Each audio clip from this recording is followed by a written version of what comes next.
Mindset Tales presents The Haunting at Grennelly Manor, the terrifying mystery behind ancient walls.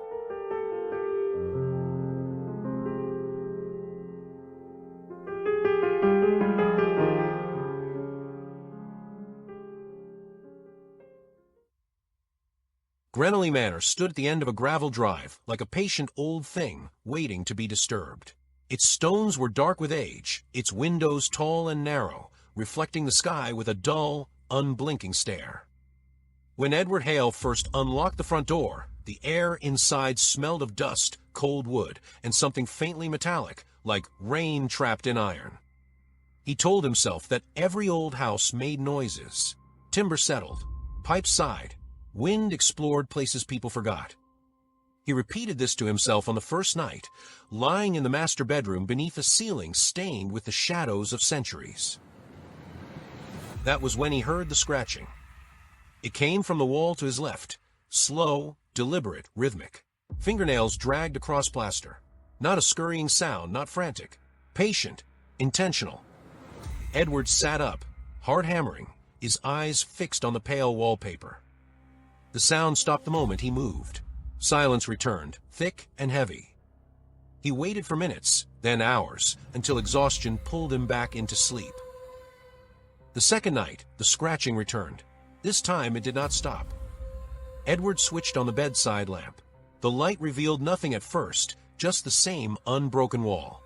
Then the wallpaper puckered inward, as though something pressed from the other side. With a wet tearing sound, two hands pushed through the plaster. They were pale and bruised, the wrists ragged, as if torn rather than cut. Fingers flexed slowly, nails scraping and digging, dragging themselves sideways along the wall. Dust fell like gray snow onto the floor. Edward screamed and bolted from the room. When he returned with every light in the house blazing, the wall was intact once more. No holes, no blood, only faint scratch marks, as if etched from inside the plaster itself. He slept downstairs after that. For a short time, the house was quiet, almost welcoming. Edward began to believe exhaustion and stress had betrayed him. For 3 days after the incident with the hands, Grennelly Manor seemed to retreat into itself, as though embarrassed by its own outburst. Edward noticed the silence first. It wasn't the comfortable quiet of a normal home. It was the kind that felt arranged, too complete, too perfect, like a stage waiting for actors who hadn't yet arrived. Even the wind seemed to circle the house rather than touch it. Curtains hung motionless. Floorboards no longer creaked beneath his weight. The manor was watching. He even tried to resume a routine. He unpacked boxes, cleaned years of dust from shelves, and opened windows to force fresh air into the stale corridors. He told himself what he had seen must have been some waking nightmare, a trick of exhaustion, unfamiliar surroundings, and the oppressive atmosphere of the place.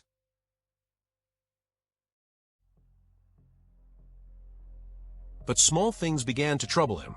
He would leave a door slightly ajar and later find it closed. Not slammed, never dramatically, but carefully shut, as if by polite hands. Objects he placed neatly on tables would shift just enough to suggest they had been touched and set back down. Once he found a chair pulled halfway out from a dining table, angled toward the hallway, like someone had risen suddenly and left. He told himself it was the settling of the house. He told himself that repeatedly. On the fourth night, while preparing tea in the kitchen, Edward noticed a smell drifting down from the upper floor. Not dust, not decay, perfume. It was faint and old-fashioned, powdery and sweet, like something trapped in fabric for decades. The scent lingered on the air in thin strands, drawing him instinctively toward the staircase before he caught himself and forced his feet to remain still. He did not go upstairs that night. Instead, he slept on the sofa in the sitting room with every light turned on. The next morning, he found something that unsettled him more than the hands ever had. On the polished wooden floor of the upstairs hallway, leading from a staircase toward the master bedroom, were faint marks. They were not footprints. They were drag marks, two thin parallel lines, as though something had been pulled along the floor. They ran from a far end of the corridor all the way to the bedroom door and stopped there. Edward stared at them for a long time. The lines were interrupted every few feet by small crescent-shaped scratches, spaced evenly, like fingernails digging in to pull forward. His stomach turned cold. He did not open the bedroom door. That afternoon, determined to reclaim his sanity, he went into town to speak with the estate agent who had sold him the property. The woman smiled politely, but her expression tightened when he mentioned the house. Her answer came too quickly. Old buildings settle. They make noises. Perfectly natural. When he pressed her further, she hesitated just long enough to confirm what he already suspected. She admitted finally. No one stays for long. They never say why. Just that it doesn't feel like a place people should live. When Edward returned to the manor that evening, dusk had already begun to pool in the corners of the property. The house seemed darker than usual, as if shadows had thickened while he was away. As he stepped inside, the front door closed behind him on its own. Not loudly, just a soft, deliberate click. He stood very still in the entry hall. From somewhere above, faint and distant, came a sound he had hoped never to hear again. Scratching. But this time, it was not slow or patient. It was desperate, rapid, frantic, as though something trapped inside the walls was no longer trying to escape quietly, but fighting with everything it had left.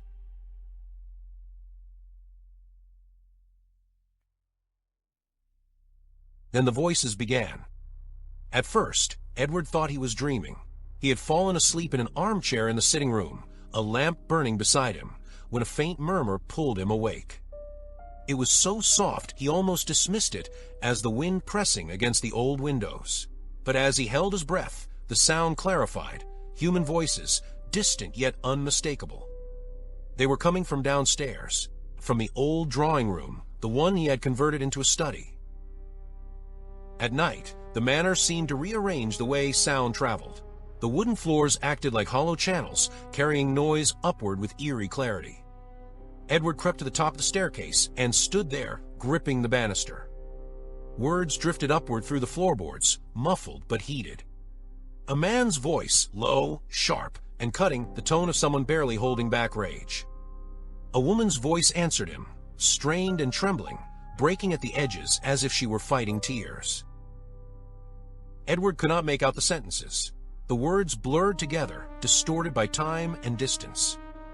But the emotions came through with perfect clarity. Anger, fear, desperation.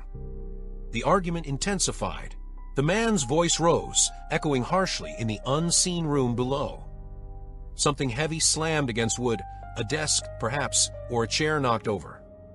The woman cried out, her voice cracking in a way that made Edward's skin crawl. He leaned over the stair rail, straining to listen. Then came a sound that froze him completely. Footsteps.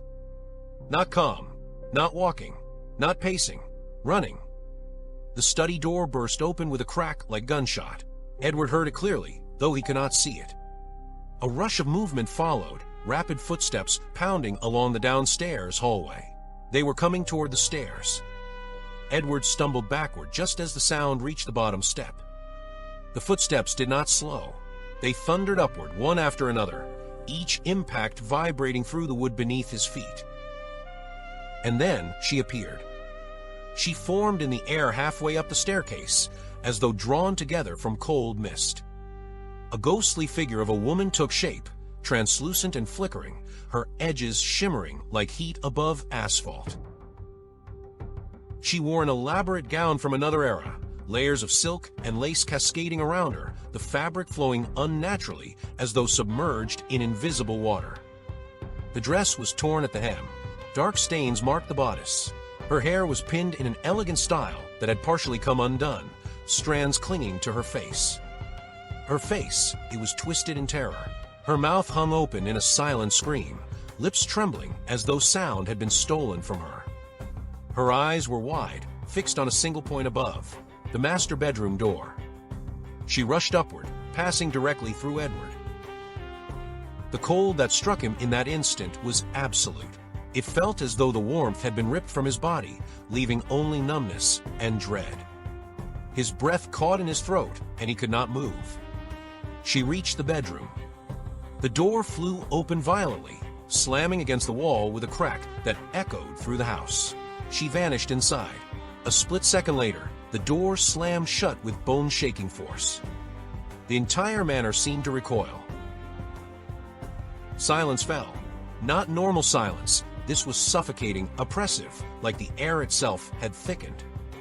Edward realized he had not breathed for several seconds and forced air back into his lungs. He stood there trembling before finally forcing himself up the last few steps. The bedroom door would not budge. He grasped the handle and twisted. It rattled uselessly. He threw his shoulder against it once, twice, but it held firm. It was locked, bolted from the inside. Edward pressed his ear against the wood. At first, there was nothing. Then, a sound so fragile it nearly broke him to hear it. Sobbing. A woman crying softly, brokenly, each breath hitching, as though it hurt to inhale. The sound was not loud. It was the kind of quiet crying that comes after screaming, when a person has nothing left but grief. It carried a terrible exhaustion, as if the act of crying had been repeated countless times before. Hello? Is someone in there? The crying did not stop. It did not respond. It simply continued, steady and hopeless, as though he did not exist at all. Edward slid down to sit on the floor outside the door.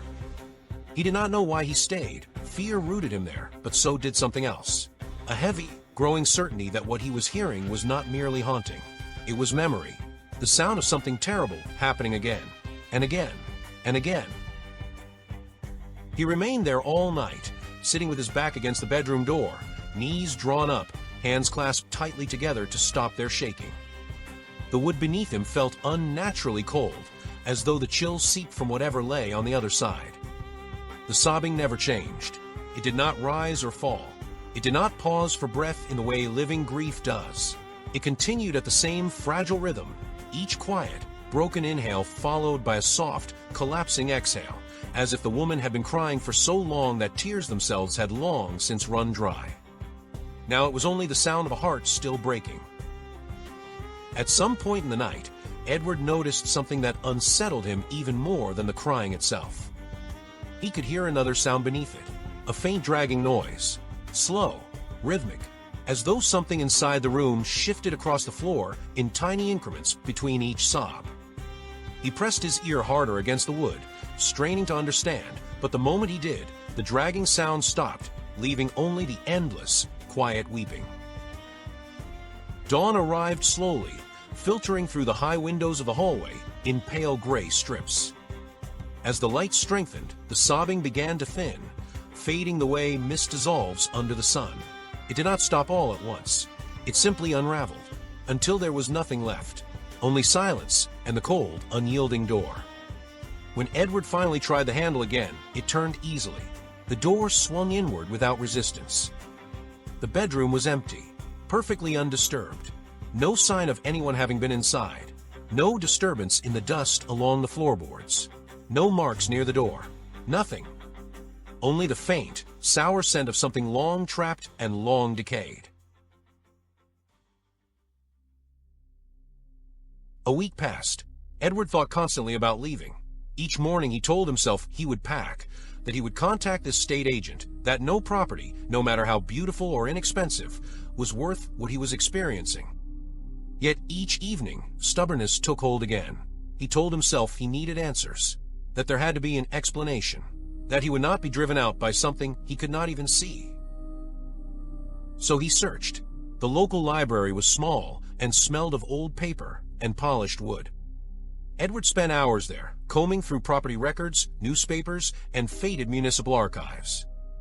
The information he found came only in fragments. Grennelly Manor had been built in the late 1800s by a wealthy industrialist named Charles Grennelly. He had married a woman from a prominent family, Isabella, known in society columns for her elegance and beauty. Then, abruptly, their names vanished from public records. One brief newspaper notice mentioned that Mrs. Grennelly had perished under tragic circumstances. Another, months later, stated that Mr. Grennelly had sold the property and left the region permanently. No cause was listed. No details were recorded. It was as though whatever had happened inside that house had been deliberately erased. Edward left the library with a growing heaviness in his chest. The lack of answers felt worse than any confirmation could have. On the seventh night, the scratching returned. Edward heard it immediately. He was sitting in the downstairs sitting room when the sound cut through the house, sharp, violent, unmistakable. It came from the master bedroom wall again, but this time it was no longer slow, no longer patient. It was frantic. Nails raked across plaster in rapid bursts, digging, clawing, tearing. The sound carried an urgency so intense it made his stomach twist, like someone fighting desperately against confinement. Edward climbed the stairs slowly, each step feeling heavier than the last. He stopped in the hallway, staring at the bedroom door. The scratching grew louder, faster, punctuated by dull, heavy thuds, as though something struck the wall with force between each desperate scrape. Then the scream came. It ripped through the house like a blade, raw, agonized, not the cry of fear, but of unbearable pain and final, hopeless terror. It ended abruptly, cut off mid-breath, and in the instant that followed, the bedroom window exploded outward. Glass shattered with a deafening crash, shards bursting into the night like a spray of frozen rain. Edward flinched as the sound echoed across the grounds. He ran. The bedroom door stood slightly open now, swaying gently as if recently disturbed. He pushed it wide and stepped inside. The room was empty. Curtains whipped violently in the cold night air pouring through the broken window. Moonlight spilled across the floor, illuminating the wall beside the bed. The wallpaper had split open. Beneath it, deep grooves carved into the plaster ran in frantic lines toward the window, dozens of them, layered over one another. Each mark ended abruptly at the sill, as though whatever had made them had finally reached it, and then gone through. Edward forced himself to look outside. Below, the garden lay pale and still in the moonlight. The grass showed no disturbance, no broken branches, no impact, no body, no blood, nothing at all, only silence. The scratching never came again. The bedroom remained still after that night, its wall repaired only by Edward's refusal to ever look at it too closely. He closed the door and left it closed. He never slept there anymore. Yet sometimes long after midnight, he still heard faint sounds drifting up the staircase. Footsteps running, a door slamming, and carried softly through the halls of Grennelly Manor, the quiet, endless echo of a woman's sob. As though the house itself continued to remember what happened there and refused to ever let it end.